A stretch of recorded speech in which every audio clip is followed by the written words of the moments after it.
Haji Nur Hasan Hilmi. Semoga beliau diberkahi ilmunya, diberikan sehat walafiat, panjang umur, beserta para bapak-bapak haji, ibu-ibu hajah, bapak-bapak, ibu-ibu, para jamaah sholat subuh Masjid Al-Muhajirin.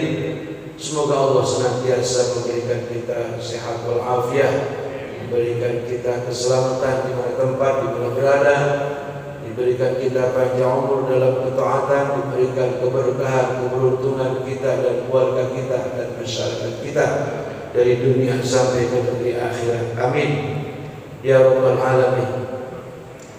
Dari 5 waktu sholat adalah kalau dipanggil rajanya sholat 5 waktu atau jenderalnya sholat 5 waktu, yaitu sholat subuh. Dikatakan dalam Quran, Inna Qur'anal fajri kana mashhuda. Sesungguhnya sholat subuh adalah sholat yang disaksikan oleh para malaikat. Makanya benar apa yang dikatakan Nabi, orang yang sholat subuh insya Allah panjang umur. Orang yang rajin sholat subuh berjamaah enggak bakal hidupnya susah. Amin. Dan termasuk orang yang rajin sholat subuh berjamaah, insya Allah dijaga, dilindungi dari corona. Amin ya rabbal alamin. Ibu-ibu, bapak-bapak hadirin, pertama-tama saya ingin mengucapkan terima kasih atas kesempatan atau undangan yang diberikan kepada saya untuk dapat menyampaikan tausiah di hadapan bapak-bapak, ibu-ibu, khususnya jamaah Masjid Al-Muhajirin.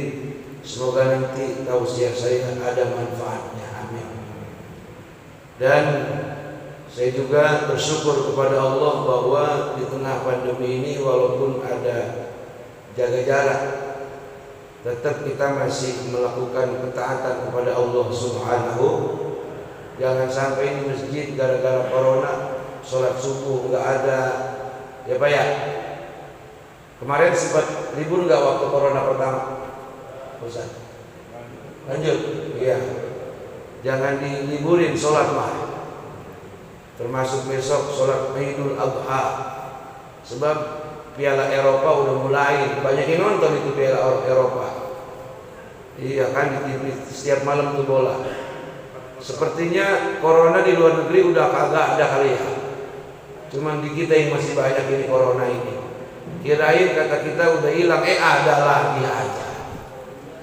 Ini lagi-lagi banyak pendapat yang mengatakan ini konspirasi global. Kita mah kagak ngerti lah itu. Yang jelas kita ikuti prokes dari pemerintah, jaga jarak, pakai masker, jangan berkerumun, ibu ya Pak. Tapi berkerumun begini mah nggak apa-apa. Ini perintah daripada perintah Allah dan Rasulnya. Kita berharap saja kepada Allah dengan menyadarkan diri kepadanya, senantiasa kita dijaga, diselamatkan oleh Allah Subhanahu wa Ta'ala. Sesuai yang ingin saya sampaikan atas ngaji, saya nyebutnya ngaji bukan kajian, sebab kalau bahasanya kajian ketinggian. Saya nyebutnya ngaji. Orang Jawa bilang ngaji itu ngeraksa jiwa, ya Pak ya. Di sini banyak orang Jawa nggak? Ngaji itu ngeraksa jiwa. Jadi orang kalau sudah ngaji, insya Allah bicaranya hati-hati. Orang kalau sudah ngaji, pandangannya juga hati-hati. Pekerjaannya juga senantiasa dengan berhati-hati. Langkahnya juga menuju tempat yang tidak dilarang oleh Allah. Sebab ngaji itu sendiri adalah ngeraksa jiwa, menjaga hati. Makanya bapak-bapak, ibu-ibu hadirin yang dirahmati Allah Subhanahu wa Ta'ala, lantaran orang yang suka ngaji dia bisa menjaga jiwa, menjaga hati. Allah nyatakan dalam Quran, yarfa'illahu alladhina amanu minkum walladhina utul ilma darajat.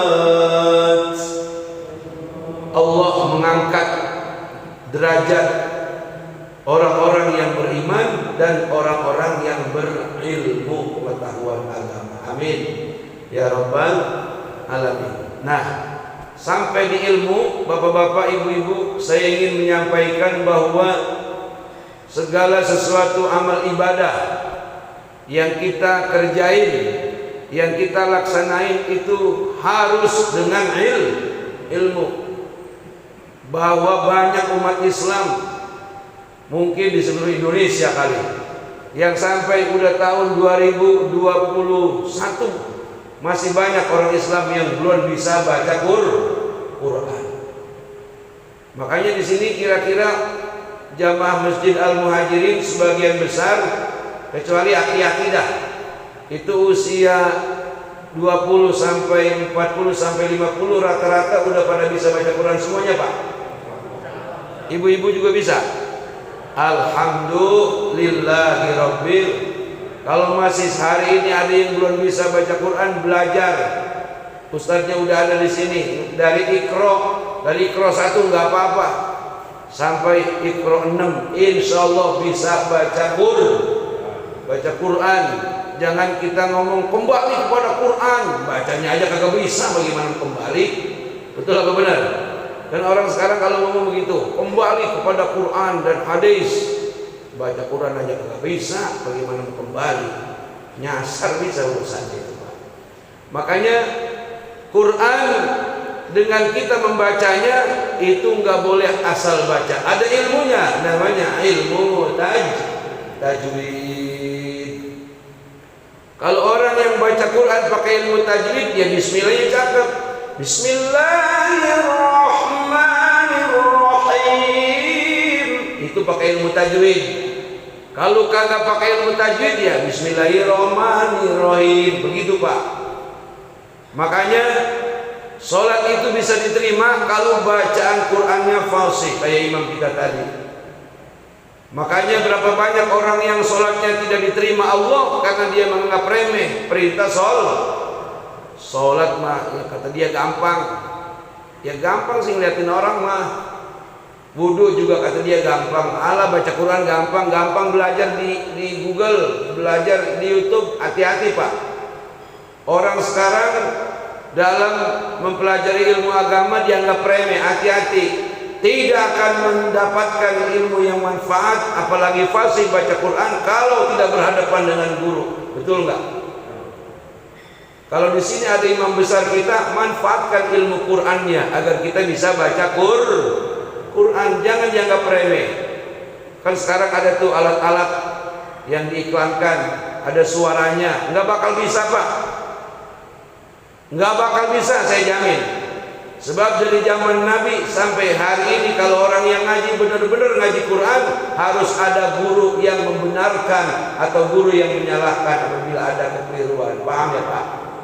Jadi walaupun ada alatnya, pakai pulpen tuh pulpen yang bisa ngaji, kagak bakal bisa.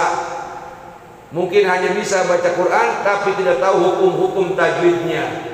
Oke lah, hukum tajwid kita bisa paham dan mengerti dibaca ada bukunya, tapi makharijul huruf kita nggak bakal bisa kalau nggak ngeliatin mulut guru kita. Itu saya ketika belajar begitu. Saya belajar membaca Fatihah, Pak, seminggu baru benar, Pak. Seminggu baru benar. Inilah. Jadi kalau dengan ilmu itu sesuatu menjadi agak susah, menjadi agak sulit. Tapi kalau kita sungguh-sungguh mempelajarinya, insya Allah akan memperoleh hasil yang sebaik-baiknya. Begitu pula sholat, Pak. Banyak orang yang nggak tahu tata cara sholat yang benar. Yang sholat itu diawali dengan wudu. Banyak juga orang yang nggak tahu tata cara wudu yang benar. Maaf ngomong saya nih. Itu rukun wudu yang kelima kan membasuh kaki apa ya? Membasuh kaki sampai mata. Ama bocah-bocah sama orang-orang sekarang dia kagak basuh, Pak. Cuman dikucurin doang, Pak. Kalau saya contohin begini nih. Dia kan udah selesai nih membasuh sebagian kepala kemudian telinga. Itu kaki dikucur doang gini, Pak. Agak say nih, Pak. Di sini kalau masih ada jamaah muhajirin yang kalau wudu ketika membasuh kaki cuma dikucur doang, tegur.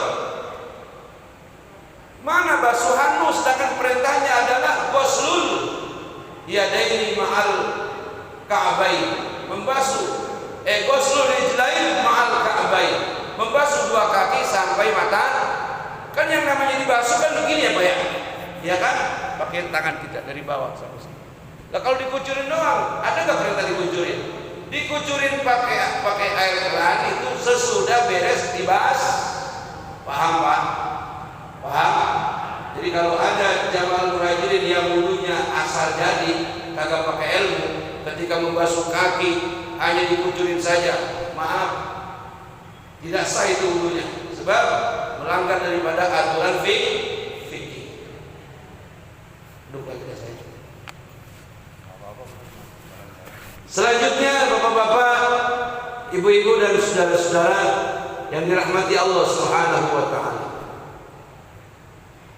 Kemudian hal-hal yang lain.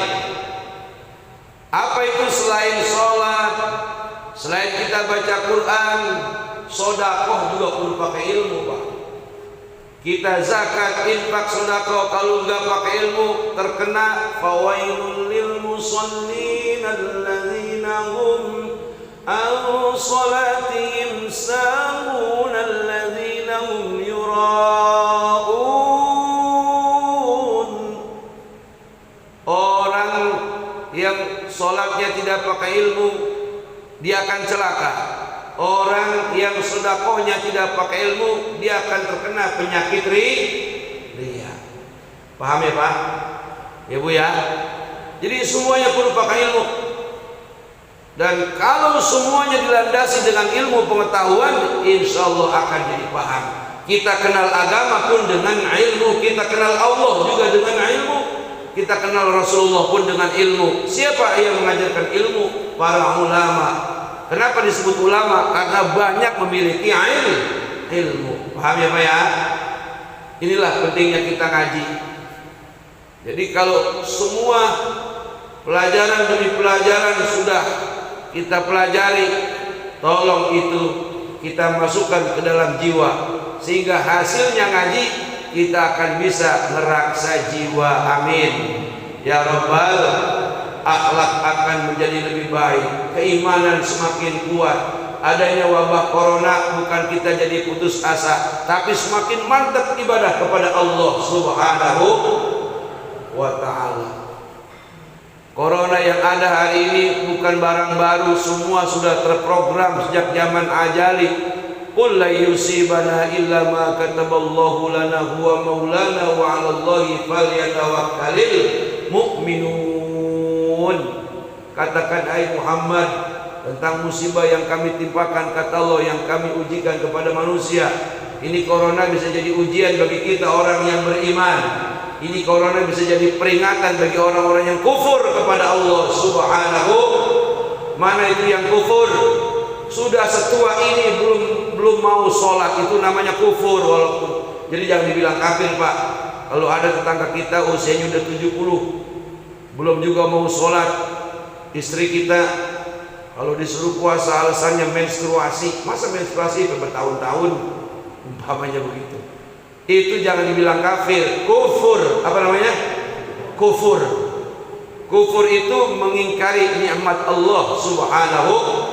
Kafir itu adalah kalimat boleh diucapkan kepada orang yang tidak percaya kepada Allah Subhanahu, yang bertuhankan selain Allah, itu namanya kafir. Kalau orang Islam belum mau sholat, Islam KTP, sholatnya setahun sekali, itu enggak kafir, tapi kufur. Tuh masih untung tuh, baru belum kafir, tapi kufur. Tapi kalau melihat bapak-bapak ibu-ibu yang begini banyak, ini kalau enggak corona penuh ya kali, mau saja. Subhanallah. Ini adalah orang-orang yang dipilih Allah Subhanahu wa ta'ala. Dingin-dingin dilawan terus, ngantuk-ngantuk dia bergerak. Seraya kita bangun dari tidur kita dengan membaca alhamdulillahillazi ahyana ba'dama amatana wa ilaihi.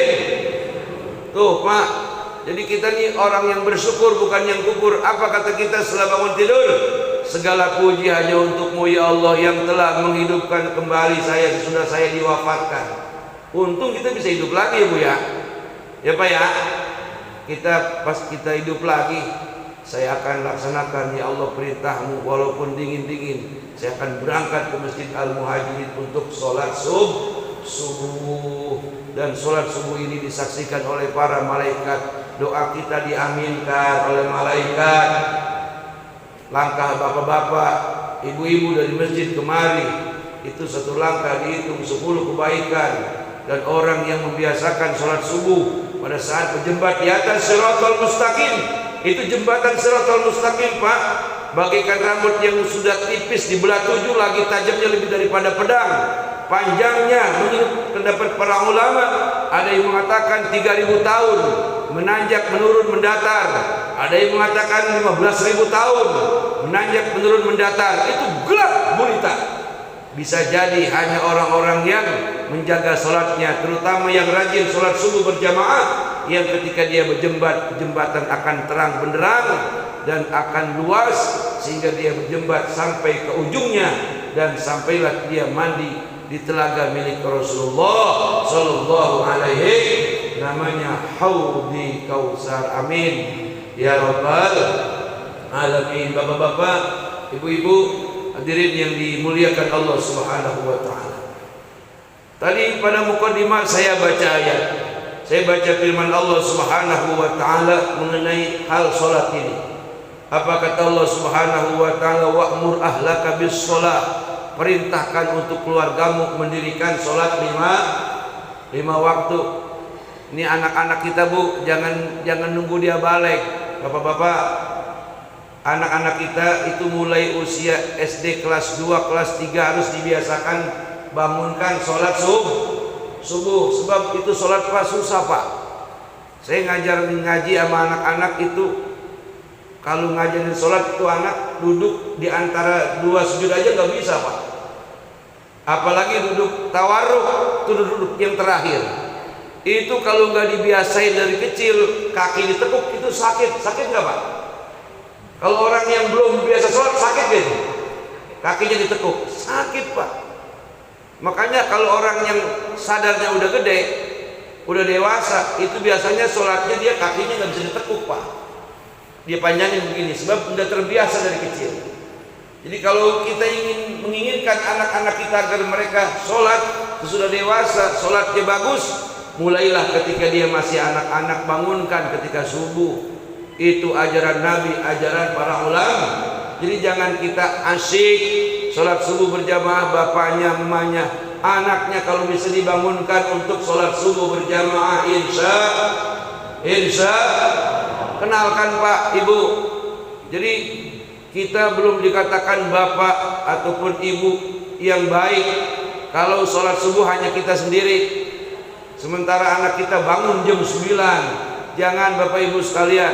Kenapa saya katakan begitu? Sebab tantangan di masa depan jauh lebih berat ketimbang kita hari ini. Betul nggak? Di zaman saya anak muda dulu paham agama cuma 2, NU dan Muhammadiyah. Dan kebelakangan ini kemarin antara NU dan Muhammadiyah sudah kompak jadi satu. Kenapa? Sebab asas dasarnya sama-sama dari Indonesia. Sekarang, Pak, paham agama itu banyak. Islam sih namanya, tapi ada Wahabi, ada Syiah, ada Khawarij. Nauzubillah summa nauzubillah min. Salah-salah kita nyantrenin anak juga perlu hati-hati. Biasa di rumah baca Yasin bareng-bareng sama kita malam Jumat. Suka baca Yasin malam Jumat, Bapak? Ibu? Tahu-tahu pas kita santrenin tuh anak, kita salah naruh. Pas dia udah dapat setahun, 2 tahun, 3 tahun dia pulang. Ketika kita baca Yasin ditunjuk-tunjuk kita sama dia. Bapak, Ibu menjalankan sesuatu yang dilarang oleh agama. Ini baca Yasin hukumnya bid'ah, dolalah. Nauzubillahi min. Banyak Bapak Ibu kejadian zaman sekarang. Makanya untuk menjadi Islam yang taat harus teliti. Jangan ngomong begini, gue mah yang penting Islam. Itu orang ngomong keliru. Yang harus kita ikuti Islam yang dasarnya ahlus sunnah wal jamaah, atau Islam moderat, Islam wasatiyah. Artinya Islam yang mengayomi kepada semuanya, yang taat kepada pemerintah. Mana dalilnya? ya ayyuhalladzina amanu atti'ullaha wa atti'ur rasul wa ulil amri minkum. Wahai orang-orang yang beriman, taatlah kalian kepada Allah dan Rasulnya, dan taatilah pemimpin kamu.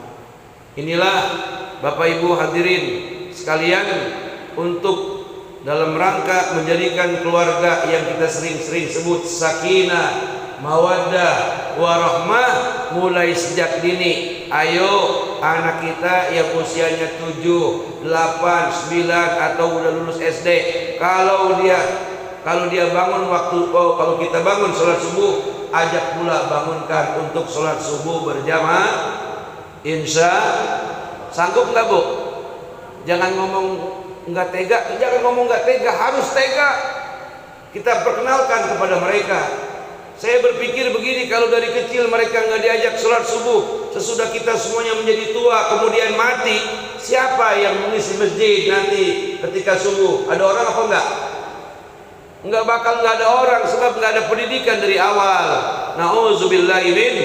Ini bapak-bapak, ibu-ibu yang kalau subuh bangun kita sholat berjamaah, biasanya dulu orang tua kita pernah membangunkan kita pada saat kita masih anak-anak. Betul nggak Pak? Jadi sekarang masih menjadi kebiasaan buat kita. Alhamdulillah, tolong kebiasaan baik ini tularkan kepada anak-anak kita.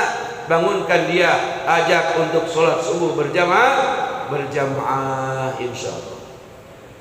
Kemudian wastabir 'alaiha, bersabarlah kamu pada saat memerintahkan anakmu, pada saat mengajak anakmu untuk sholat 5 waktu, dan sabar pula lah kalian untuk mengerjakannya. Nah, kalau bagian ini adalah bagian rukun daripada sholat 5. Jadi kalimat ayat wastabir 'alaiha ini memiliki 2 pesan. Pesan yang pertama, sabarlah ketika mengajak anak-anakmu untuk sholat 5. Ketika ada sebuah keluarga, istrinya sholat, suaminya kagak, itu ibu jangan minta cerai. Aku merasa malu suami orang-orang pada sholat ke Masjid Al-Muhajirin. Hanya suamiku yang ketika datang waktu sholat bukannya pergi ke masjid, tapi pergi ke perapatan umpamanya. Ceraikan aku. Nggak boleh ibu ngomong begitu. Ya, doa kepada Allah Subhanahu wa ta'ala. Atau begini, tawarkan, bang, abang mau sholat di belakang imam apa mau sholat di depan imam bang? Atau mau disolatin di depan imam? Gitu tanya. Maksud lu apa? Maksud saya gini bang, kalau abang sholat di belakang imam berarti abang sholat berjamaah, berarti abang masih hidup. Tapi kalau abang sholat, abang adanya di depan imam, berarti abang sudah inna lillahi wa inna ilaihi raji'un. Jadi kita jangan galak-galak kalau ngajak orang sholat. Ayo mumpung kita masih pada hidup, masih pada sehat, sholat subuh biar pada rajin, sholat 5 waktu biar pada rajin. Ayolah kita sholat di belakang imam. Jangan sampai waktunya kita pas mau sadar, tahu-tahu kita udah kagak bisa lagi di belakang imam, tapi adanya di depan ini, alias di sholat. Pertanyaannya, kenapa kita kudu sholat? Sebab kita kalau mati disolatin. Jawaban gampang kayak gitu. Jawaban ketauhidannya apa? Wa ma umiru illa liya'budullaha mukhlishina lahuddin. Aku enggak perintahkan kalian untuk yang lain-lain kecuali untuk ibadah kepada Allah Subhanahu, terutama sholat 5 waktu jangan ditinggalkan. Wa ma khalaqtul jinna wal insa illa liya'budun. Aku ciptakan bangsa jin dan bangsa manusia semuanya untuk menyembah kepada Allah, alias menunaikan sholat 5 waktu. Jadi bapak-bapak, ibu-ibu, saudara-saudara hadirin yang dirahmati Allah Subhanahu wa ta'ala, dengan sholat yang kita dirikan dan juga ibadah-ibadah lain sebagai penyertanya, dan kita melakukannya dan mengajaknya dengan sabar, Allah memberikan. Dan Allah tidak memungut bayaran kepada kita. Kata Allah, la nas'aluka rizqa, aku tidak meminta rezeki dari kamu. Atau kalau kita sholat Allah nggak diuntungin, enggak. Ataupun kalau kita sedunia orang gak ada yang menyembah kepada Allah, Allah pun tidak akan dirugikan. Jadi kalau kita sholat, bahkan Allah yang membayar kita. Kata Allah, la nas'aluka rizqa, nahnu narzuquka. Kamilah yang memberikan rezeki kepada kalian. Dengan kata lain, sekeluarga pada rajin sholatnya, rajin ibadahnya, insya Allah hidupnya dijamin nggak bakal susah seumur-umur. Amin ya Rabbal. Orang yang sungguh-sungguh menjaga sholatnya, diusahakan dengan selalu berjamaah, baik di masjid ataupun di rumah, ya kan? Ini orang akan dijamin oleh Allah kehidupannya dari dunia sampai ke akhirat, selalu diberikan sehat walafiat, selalu diberikan keselamatan, selalu diberikan panjang umur, senantiasa dia taat, selalu diberikan keberkahan, keberuntungan dari dunia sampai ke akhirat. Amin ya Rabbal. Kurang bagaimana enak tuh. Jadi dengan begini insya Allah kita semuanya terselamatkan daripada wabah. Amin. Kemudian hasil daripada itu semua, wal aqibatu littaqwa, kebahagiaan atau keberuntungan, akibat keberuntungan yang sebanyak-banyaknya atau akibat yang baik. Apa itu akibat yang baik? Kita dicatatkan oleh Allah sebagai hamba-hamba yang taat. Amin. Itu makna daripada wal aqibatu littaqwa, akibat daripada kita menjaga solat, mengajak keluarga dengan sabar, mendirikan solat pun dengan sabar, serta menjadikan diri kita orang-orang yang sabar lantaran kita memasukkan itu perintah agama yang namanya solat 5 waktu. Bukan hanya zuhiriyah saja yang solat, tapi hati kita pun ikut solat, ikut ta'bud kepada Allah Subhanahu wa taala. Lalu pada akibatnya, pada gilirannya kita memperoleh atau merasakan keuntungan daripada sebab kita berbuat taat kepada Allah Subhanahu wa taala. Wal aqibatu littaqwa, akibat yang baik bagi orang-orang yang takwa kepada Allah Subhanahu